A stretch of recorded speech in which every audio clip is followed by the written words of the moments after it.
You probably already know that salespeople are a different beast, right? There are specific ways to lead and motivate us as salespeople, especially as yourself, as a sales leader, a sales manager, or even the business owner yourself. And today we're going to be talking about an expert who knows all about how to lead and motivate sales teams because he comes from years and years of experience in doing so in the telecommunications industry, as well as with his own company, Call Proof. Today we're going to be talking to Robert Hartline, and I'm going to introduce you to him in a second, but you know the fee for the show. When you take away a piece of value, a piece of knowledge or insight, or even a different way of thinking, or maybe we made you smile, maybe we made you laugh, share this show with one person who could use it. Share it with another sales manager, sales leader, or business owner. Or if you're thinking about integrating a sales team into your business, which you might have that thought in your mind after we talk about Call Proof today, then share this with someone else who can get value from it.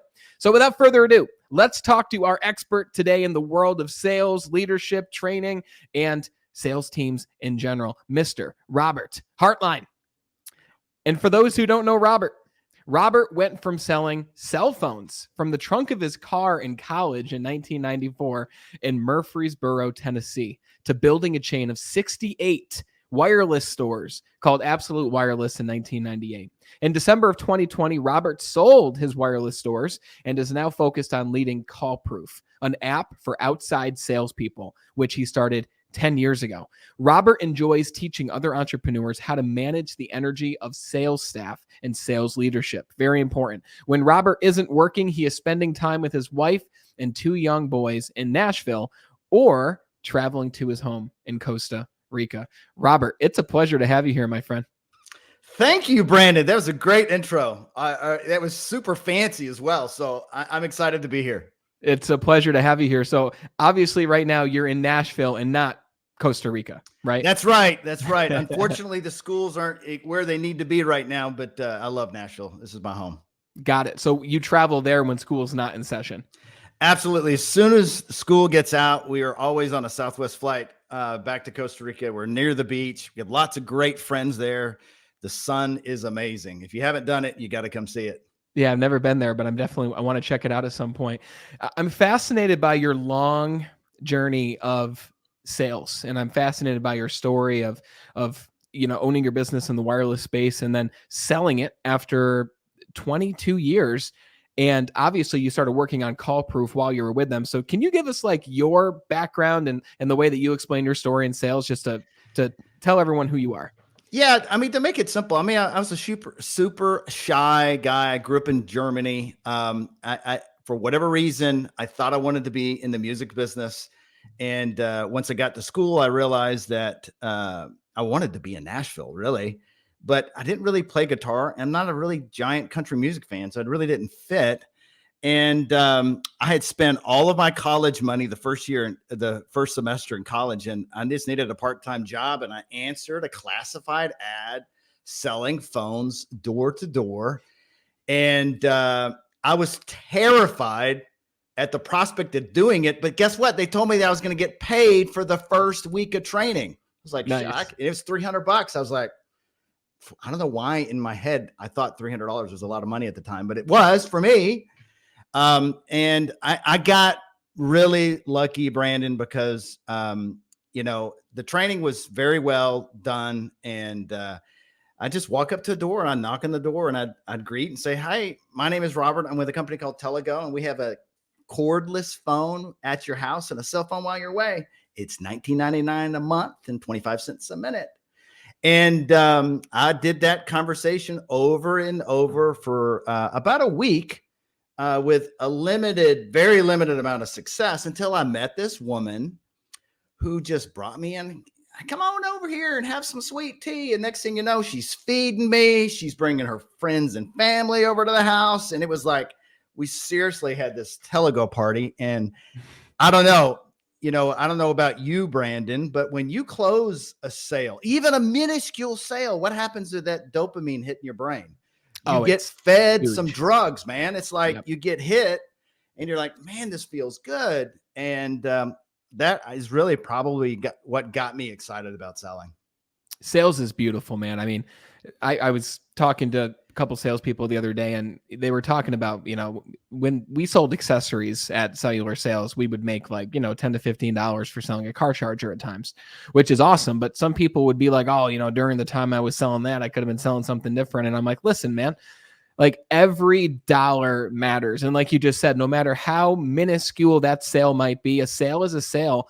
And it's powerful, not just because you made a sale, it's powerful because you've built up momentum. And that momentum is a very powerful thing. And I've never done door-to-door sales, but I can only imagine it's the same, if not amplified.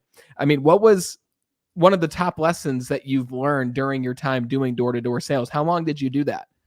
I did the door-to-door. I got real lucky in the fact that I discovered something. Number one, I was in college. I wanted to party. I was in a fraternity. I wanted to have some fun, but they wanted us to do all the work in the evenings because that's when people were home, right? And on the weekends. Well, I didn't want to do that. I wanted to have some fun with my friends. And door to door, don't get me wrong, you can make a lot of money in door to door. But here's the thing. If you're knocking on someone's door at their house, they may or may not be there. Guess what I know? I know that businesses are open, usually from 8 to 5 o'clock. And there's always somebody there. There's always an audience. And so I started calling into businesses. I'd open up a door in a business and I would do my spiel. And sometimes I'd get lucky. Next thing I know, I'm in the break room and I got an audience of 20 people. What would you rather do? Be in a single family home with a family or an audience? And B2B is like really what got me excited about selling. It's so interesting how you went from door to door. You started talking to businesses instead. It sounds like, I mean, that's outside the box thinking too at the same time. But I'm sure that when you first started doing that, there was that fear because now you're going from talking to one person to 2 people to 15 people to 20 people, and now you're developing different skills that you might not have been developing at first. I'm curious. I mean, just in general throughout your journey, I'm curious if this one thing changed, but what motivated you as a salesperson who then went into B2B sales, who then opened your own stores? Has your motivation changed, and what was it for you at the beginning? I have, there's a sensation that you get when you're in sales and you are talking to strangers. What is that sensation? Well, number one, it's sweating, right? You're nervous, a little bit of anxiety. And then when you face that fear, it's awfully intoxicating when you get someone to tell you yes. And I tell salespeople all the time, and we have this hole in our face that can create wealth, but you got to use it. You got to find people that are near you to hear you. So get in front of people. Even if you have marbles in your mouth, you can sell. It's just having some drive and energy that you seek when you're talking to strangers. And when you get that opportunity to have a presentation with someone, if you're well-disciplined, you're well put together, you're listening with your ears and you're offering value, but you also have some energy, it is fun. Yeah, no, I agree. I like that line, find people near you to hear you. It's so true. I mean, I remember being in training, and one of the first things you'll learn is the key to success here is very simple. If you're not currently in front of a prospect, if you're not currently in front of someone that you can talk to, then your only job is to get in front of someone that you can talk to. A very simple philosophy that makes all the difference. And you know what helps though, too? I mean, you and I were selling cell phones. Okay, who's not going to buy one or doesn't have one or ready to get another one? I mean, I used to sell accessories out of my trunk of my car, and I did it in the day too, to add to this, when you could do cell phone cloning. And that was mind boggling, because what that meant was, hardly anybody at the time in 94 had a phone, but a doctor, an attorney, some business person of importance, right? That's who had a phone. Nobody had 2 phones in the house. That was like, didn't even happen. But back in the day, you could clone someone's ESN, reprogram a Motorola 550 Flip or a Motorola 8000 to a laptop, and they could have 2 phones for the price of one. Now, the challenge was you had one number, right? And so if the wife and the husband, they had this phone, they could make calls, but if the phone rang, you don't know who you were going to get. Eventually, the carrier discovered how to prevent cell phone cloning, but I made a lot of money cloning phones for people and selling accessories. So, but it was fun. I mean, everyone has a need for that communication tool. And I remember back in the day when I sold it, I was having to sell safety and security. Mm-hmm. I mean, I'd have to sell you on the idea. Well, what happens if you were left the house and there was an accident and your wife didn't have, I mean, I would have to sell the safety and security aspect.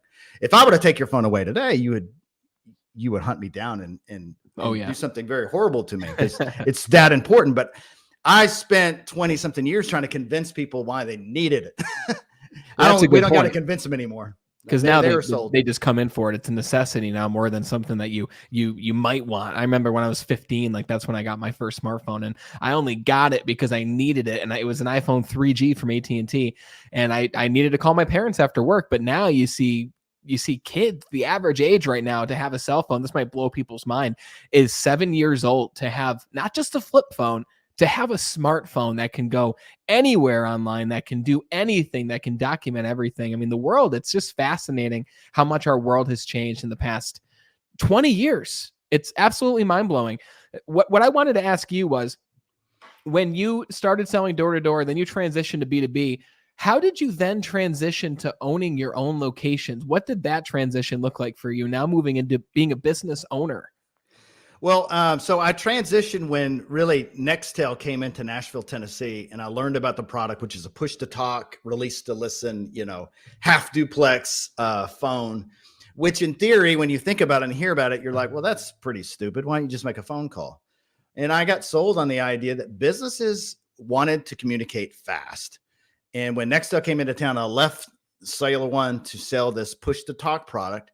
And as I sold it to businesses, I found the value in the speed of communication. A regular phone call, here we're in Nashville, Tennessee. What happens when a phone call happens? I answer the phone. How's mom and them? How you been? You got this long greeting of 3 minutes to ask one question, right? Well, with push to talk, you could press the button. Hey, do we have those flippity script in inventory? Yes, no, maybe. So communication is over with, fast communication. So I started selling Nextel for the corporation when they were here in 97, and then started my own store and kind of grew up from then. And then Sprint acquired Nextel and then kind of scaled that way, one store at a time and then acquiring other businesses. And it's definitely been fun. I had a lot of fun doing the cell phone game for sure. Yeah, and you're a young guy now, like obviously with more years and experience and wisdom, but in the grand scheme of things, you're very young, right? If you go back 23 years now, you're even younger, right? I'm guessing, what were you in your late 20s when you started your business? I was like 24 when I started, and what's crazy about that, when I was a little boy, I didn't play around with little cell phone stores. I didn't imagine ever being in that. And it's kind of a lesson for all of us to think about what we are going to do, because generally I see a lot of young people kind of trying different things. And I think that's great. But sometimes if you just stay steady with something and stay committed and, find the right people that can mentor you or help you grow and learn, there's a lot of opportunities. In hindsight, I don't have a ton of regrets other than the fact that, man, I wonder if I could have been good at other things, right? I think you got pretty damn good at one thing, which, like you just said, in a world full of distractions, especially now, it's you hear everyone who is very successful in what they do say, you just got to focus on one thing for 20 years. Like you've done yourself, and now you've got Call Proof, which I want to talk about, but you transitioned from selling to people to selling to businesses, and now you're owning a business, and now you're bringing on other salespeople, and you're having to learn all these other skills like recruiting and hiring and sales training and and leadership. So what did the transition look like for you moving into being a business owner, and how did you go about building your own sales team? What did that look like? Well, for me, I was in it, soup to nuts. I mean, I was opening the store, ordering the inventory, doing the accounting, and it was almost about 10 years in where I was like, holy shit, this is maddening to be in this so deep. And I got introduced to a book called E-Myth. Lots of people have read it. It's a great founder story. Like, read that book. It's a very basic understanding on how to scale and systematize your business. And then I got involved in a lot of mastermind groups and started just learning things. And, a lot of it is just experience along the way. I always tried to lead the way I would want to be led. And a lot of, all we do as sales leaders is manage the energy. We don't manage people. Once you think that you are managing people, you have failed. And the biggest challenge to leading salespeople is managing your energy. Wow. Because your energy is what dictates what happens with the team. And the big challenge with that is, and I didn't really understand it. And I have this book here that I tell everyone about all the time, Jack Daly. It's called Hyper Sales Growth. And that business kind of transformed the way I think about sales leadership, because what he teaches in that book is that we as owners of our businesses are likely the worst sales managers in our own businesses. Because what happens is, as an owner of a business and you're managing your own energy, think about how your business could impact your energy. So if I'm leading a sales team, and let's say, man, we're not having a great month and sales are down and I got to make payroll this Friday. Think about this. What is your energy like with your team if you're leading with a sense of scarcity? When you have that scarcity tingle, right? You're like, guys, we got to sell. You're not going to say I got to make payroll next week and I better have some business. So you give an undue amount of pressure for people to absorb. And I'll tell you, I will absolutely raise my hand and say that I've made a plenty of those mistakes in my day in leadership. And what Jack Daly teaches in his book is you really got to find someone else to lead the sales team, because you can't be an owner and the VP of sales at the same time. You really have to separate those two.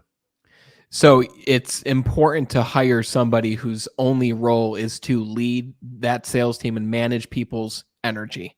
Absolutely. Absolutely. Someone like a sales team leader.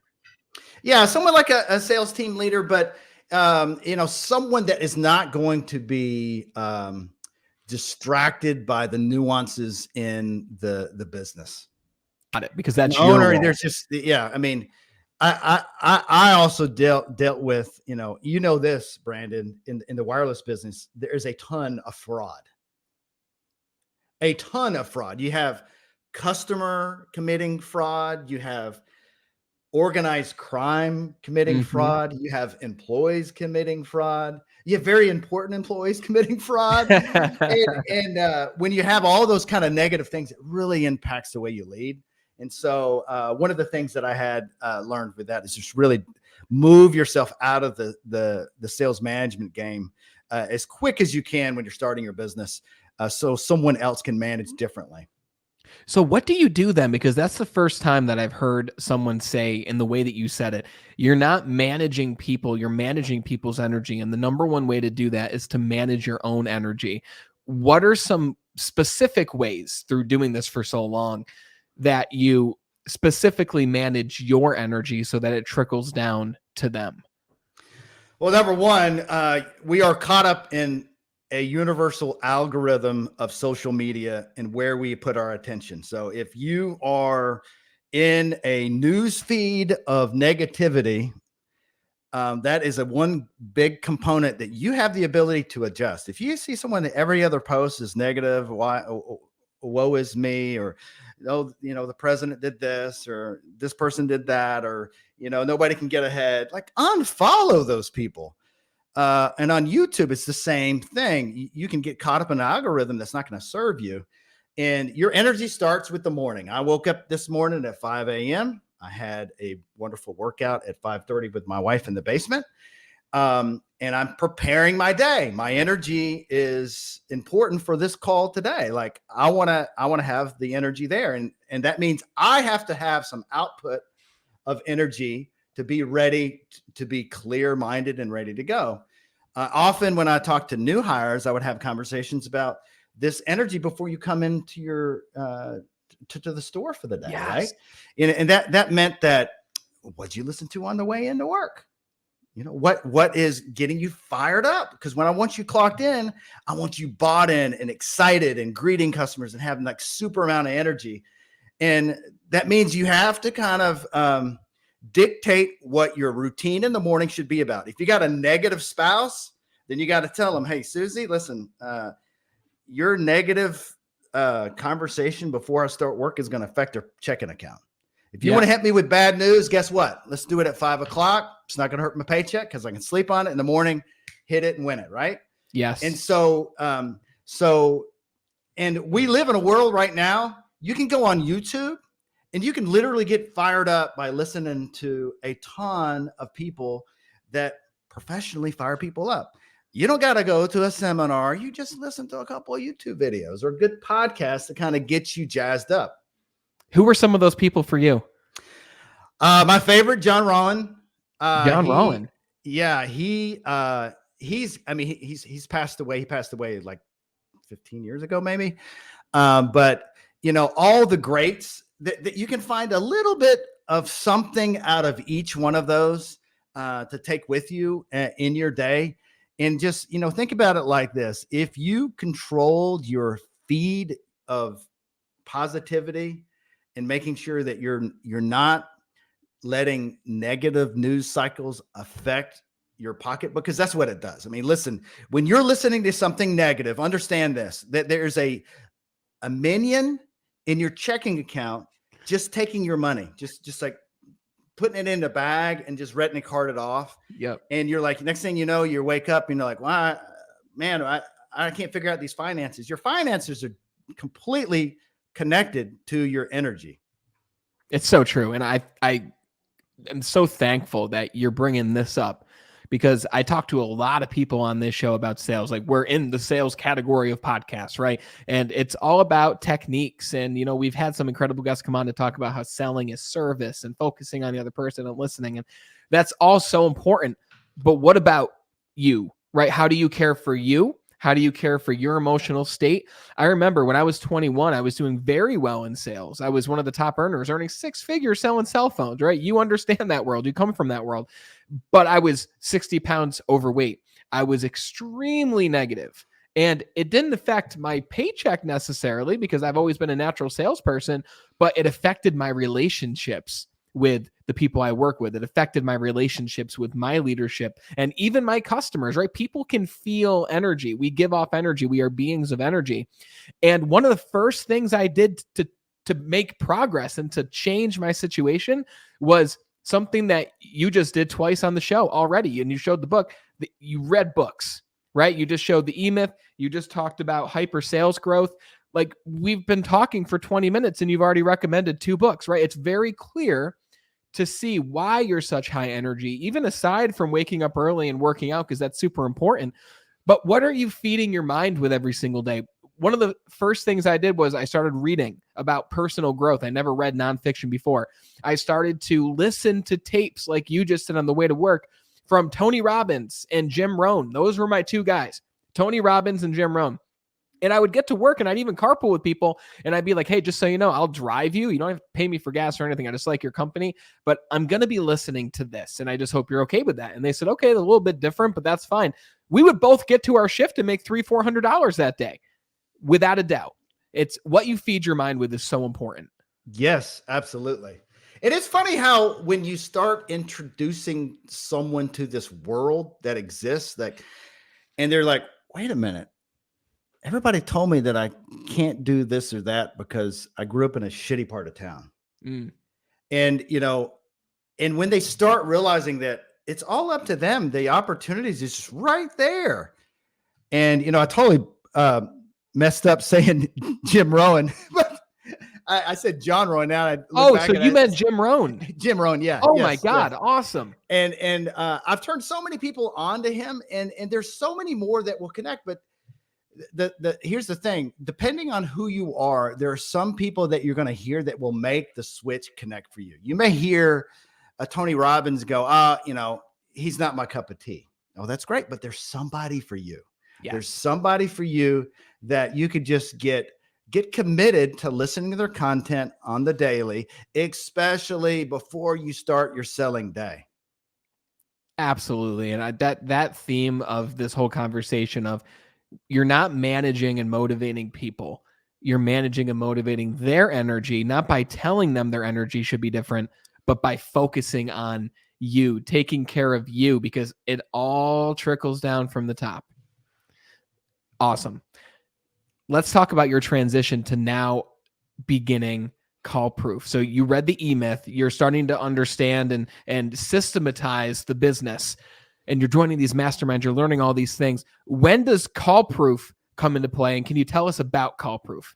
Yeah, so I suffered a very similar thing that many people suffer from when they start a business, because this is what generally happens. You start a business because you're the sales guy, you're the best at it, right? You have a lot of customers, you start a business, next thing you know, you're not just serving a customer by supplying them something you're selling, you're also making the product and invoicing the product and servicing the product. That leaves no time for selling. And so what they end up doing is they hire a salesperson, just like I did. I'd hire a salesperson to get them trained and ready to go. This is how you sell phones. Good luck. Good selling. Maybe the guy was a great retail salesperson, but going to B2B is completely different. We all know this. It's a different game when you're going into a business that's not coming to you, right? And so what I would find is I do all this training, and 2 months later, I'm like, dude, I'd sell 3 phones a day if I was hitting the streets right. And you've sold 0. What is going on? And so I discovered that, man, what if there was an app that would automatically log calls, emails, and face-to-face visits of your clients and prospects in a database? And so we built an app 10 years ago that did exactly that. And so today, I mean, it does a lot more, but today we have people that come to Call Proof. They have a business to sell to B2B. And here's the most, it's not a secret, but for some reason, it's a secret to people because they think there's some mysterious, magical lead generation software that's just going to give them all the business in the world. Mm-hmm. Okay. And it's really, there is no easy way. Call Proof has 26 million businesses loaded into the system. And if you sell to, I don't know, insurance agents, right? You click one little button in Call Proof, says insurance agents, and it basically shows where they are. You create a route, and then you just walk in, you pull on the door. Hey, I sell auto glass. Next time someone comes in with a busted windshield, I would love your referral. Those conversations to be had by a field salesperson that's seeing 25 people a day, you are going to find so much business if you have some tenacity and some discipline. And you use the app to log those visits to help remind you to do the follow-up. Anytime you call them or email them, it's now logged into the database. So if you had a list of 100 people that you want to maintain a solid relationship with, you're going to be able to manage that process with your field team. And then you're going to start to understand that, holy cow, I need to hire some more salespeople because I built the model and I have the list. And so that's why I built it. And we used it in our own organization, not only for the field sales team, but we use it for the retail team, because guess what happens in retail? You got downtime. Yeah. You may have hours and hours of downtime. And I taught my team, when you got downtime, listen, if you make 10 calls to people that you used to do business with, or you did business with 10 months ago, 10 calls speaking to 10 people will net you 2 opportunities, no doubt. And so the opportunity for people to find new businesses there, just go do the work. What you're doing is, The reality is salespeople, most of them are not interested in the operational things after they have the conversation. They just want to go there, have the conversation. And if they remember to follow up, great. They might use some kind of, wanky janky calendar thing to keep track, but they never follow up. Obviously, the most important part. The greatest salespeople that I found are the ones who generally don't want to do all that back end stuff. And they'll talk to 10 people. They'll register it all themselves incorrectly, wrong phone numbers, wrong follow-up dates. This really allows that person to talk to 25 people that day to really practice their strengths, which is talking to people, assessing the needs, delivering the solution, not necessarily going back on their tablet later on to mark everything that happened during that visit. So this sounds like a total time saver for those individuals, as well as a revenue booster for businesses who it makes sense for. Oh, absolutely. Absolutely. And it's funny because this is what typically happens. Someone will hear our story. They come sign up with the app, and I'll have an owner says, "Hey, you're speaking to me." Right. And so I bring them aboard. We get them on a training. Let's say they have 10 people, almost like clockwork. I'll do the training with 10 people. And in about 2 weeks, 2 of those salespeople are no longer with the company because our tool will basically tell you whether or not they're doing the work. Wow. Now the owner of the company is like, well, I knew they weren't selling because they weren't selling and I didn't have any sales to justify their salary. But the beauty of the product is the fact that they can go, wow, what if I replace those 2 people with 2 people that actually want to do some selling? And then they start realizing that, holy cow, there are markets that I am not in that I just need to hire someone to do this process and rinse and repeat. And that's how people scale. It's like you figure out something that's working, develop the system and process to make sure it's happening everywhere you do it. And that's how you scale. And I use our software in 2016 to scale from 10 million in sales to nearly 100 million in sales in 3 years by systematizing, having a program, and training the people in a certain way. And having a process just helps. I think it's cool how you use this in your own business. Like you used it while you were in the wireless world for 10 years while you were in that world. And now that's what you do. You're completely focused on Call Proof. I want to ask you who it's for, but I'm curious, how does Call Proof help to manage the salesperson's energy? What's implemented there in order to help them with that? Well, I will tell you, like anything, it is just a tool. If I have an owner that looks at Call Proof and they go, oh, I'm going to catch them not doing something, and this is a stick. Oh my gosh, you're going to fail. Don't even sign up. I don't want your business, because really, to be honest with you, my customer is not the person with the credit card, the owner that is buying my product for their team. My real customer is the salesperson, because that salesperson not only is going to need to use it and grow his own personal income, but he will go somewhere else one day.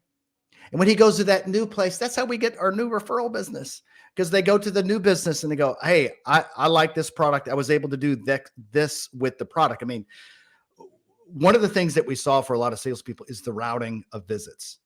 And so if you were going to see 25 people on a list, generally what salespeople did for years and years, they'd pull up, Google Maps, and they kind of map out their day. And it's kind of a pain in the ass, and they did a terrible job of it. But when you use the app and use the routing, and it literally says go here, and it's an efficient route, so you see a lot more people in your day. So you can get a lot more selling done than the average bear. Mm-hmm. And that's what it is. And it's our focus on the salesperson, not the owner. And I have to teach owners to manage their energy, because if they look at the database and they go, well, Johnny hasn't done any sales calls yet. It's 12 o'clock. I'm going to call him up and beat him up. It ain't going to work. Yep. It ain't going to work. That is not the way you motivate. You motivate people by getting them to realize their opportunities and make their own decisions, not through force. You can't force people to change. You can inspire people and you can get people reignited. But once you start the whole, if you don't do this, then I'll do that, and then it just is a toxic way to lead a team. I completely agree. And I think just from experience, the best way in order to help these people on your team make these changes is number one, proximity with you. Only if you're making these changes and focusing on this personal growth in yourself at the same time. If you're constantly someone who is focused on your energy, who is doing one thing each day to make further progress in whatever area that looks like to boost your energy, it's going to rub off on every single person that you encounter that day, whether it's your sales team, another customer, your husband, your wife when you get home. That's how we make a difference, by focusing on us. And I like how you said this is a tool. It's a powerful tool, but you as the sales leader, you as the sales manager, the team leader, whatever you are, it's still up to you to manage your own energy so that you can manage the energy of those people who are out there in the field doing their thing. Absolutely. So is this for a specific industry? What industries do you love to talk to implement this app, or is it in many different ones? Well, generally, our customer base are field salespeople that are selling B2B. We're not B2C. We're not roofers calling on individual houses or selling AT&T at someone's neighborhood. That's just not our cup of tea. We have a lot of industrial type salespeople that can't get to their core audience any other way. I mean, if you're selling janitorial supplies to high schools, you have to go to high schools and talk to someone in a janitorial department. And it's like, it's old school selling in most of these types of customers. And there are, when you have a very unique product, you can't just reach everyone through a digital marketing strategy. Yes, there are some good strategies there, but often the buyers are not on those systems. And it's a personal relationship that has to be developed.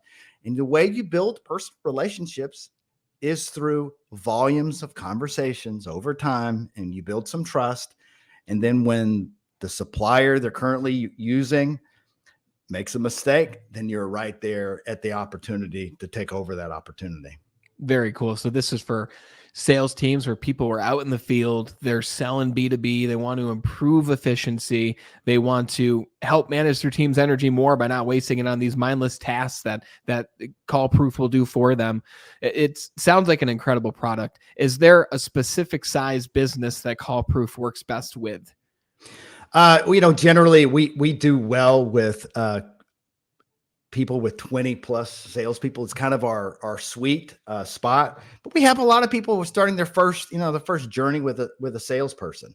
And generally what makes it unique in the way we serve our clients is basically when we get someone signed up, we go through a process to onboard them and show them the features that really mean something to their industry. We do a recorded training call with the sales team, which we give them a recorded link. And whenever they add someone new to the team, they just watch that presentation of exactly how Call Proof is for their business. And it makes it easy for them to start scaling and adding more opportunities for their sales team to start learning and growing the team. That's awesome. And I think what they'll find is that they'll be hiring even more salespeople because they notice the efficiency they're getting, the improved revenue, everything else that's coming in after they start implementing this. It's a very unique product. It really is. It's like, it sounds like there's some aspects of a traditional CRM, but I mean, on steroids. I mean, when you're in the area at the business, it literally shows all the other businesses around you that you can stop into and talk to them as well. So it's almost, in a sense, a lead generator. Am I right in saying that? Oh yeah. What is often funny to me is when I talk to sales teams and they're like, "Oh, we're struggling in sales, da da da." And so, well, does the sales team have a list of people they should be talking to?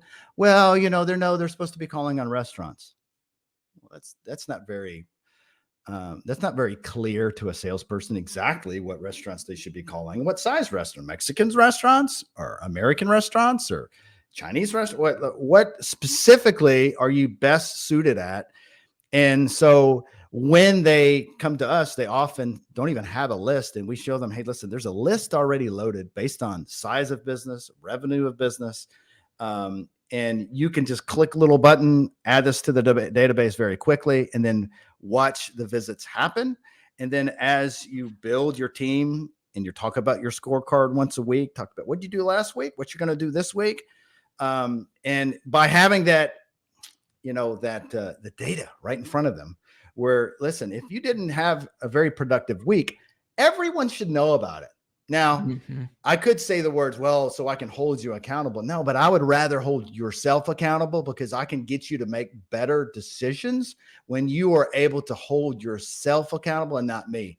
If I'm starting to hold you accountable, I have lost the leadership mission.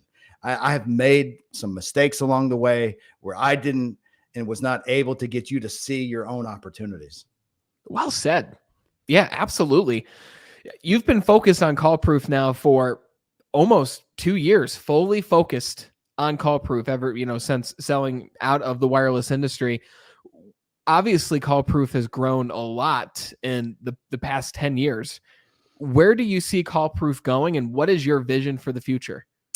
Well, we are doing lots of things in the technology to help individual salespeople. One of the things we are doing is, a lot of conversations with your customers happen through your phone, and documenting those calls to happen within your device is really important. That's why we'll be launching here soon the ability to have custom numbers, that calls from your clients and prospects are automatically recorded. You can automate some items like templated text messaging, and able to do lots of different things by using telephony with the conversations. And often a customer will call us and they tell us a problem with someone they had in shipping, or someone in customer support, or some challenge. You'll be able to click a little button and forward that recording to someone in the organization who could solve that and hear that same challenge and help overcome that. But we're constantly looking at ways to maximize the time that the team has in the field. And so a lot of it is just building new product, making the product faster and easier to use is where I spend most of my energy with the product. I love that. It sounds like you've got the next Salesforce here, man. I don't know, but I'm having fun. And that's what matters most. You're making a difference. You're having fun. You're creating impact. I know there's a lot of people listening who are saying, I have a team of salespeople in the field.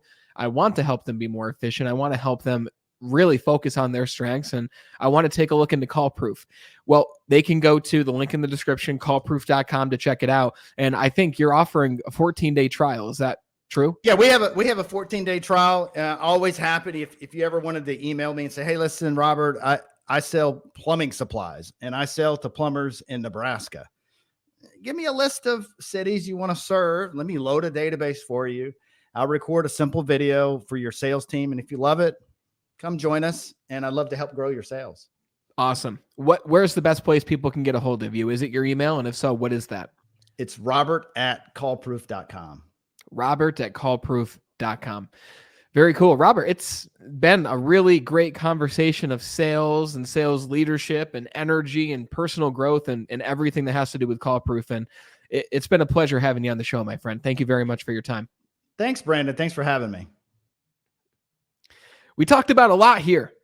Everything that has to do with sales, managing your sales team, leading your sales team, but not managing them as the people, as the entity, but managing their energy. And the number one way to manage their energy is by focusing on your own, by growing yourself in whatever area of life that looks like. And as you know, that's what we talk about here on the broadcast. Any way to help you achieve self-mastery and live an extraordinary life. And Call Proof is an incredible tool that will help your team of salespeople out in the field to visit more of your ideal clients, sign more businesses, help them be more efficient, as well as to give you an idea of what's going on, right? To help you understand just how efficient your sales team is so that you can create a greater impact with your products and your services. Again, it's at callproof.com. Link is in the description. You can also contact Robert directly at robert@callproof.com. I hope you took away a lot from this episode. I know that I did. Several books were dropped. We had some names that were dropped with Jim Rohn and Tony Robbins and all these big names. So if you found any value, please share this show with one person who could use it as well. A salesperson, a sales leader, a business owner, or just someone who wants to manage their own energy and make a difference in their own life. You're the reason our show has grown to the heights that it has grown, and coming on 1 year in a few months, which is incredible what we've seen in the past year. And it's because you are part of the team. So I hope that we're helping you to manage your energy so that you can make an impact on people in your life. As always, thank you so much for watching and listening. And until we talk again next time, continue to be better.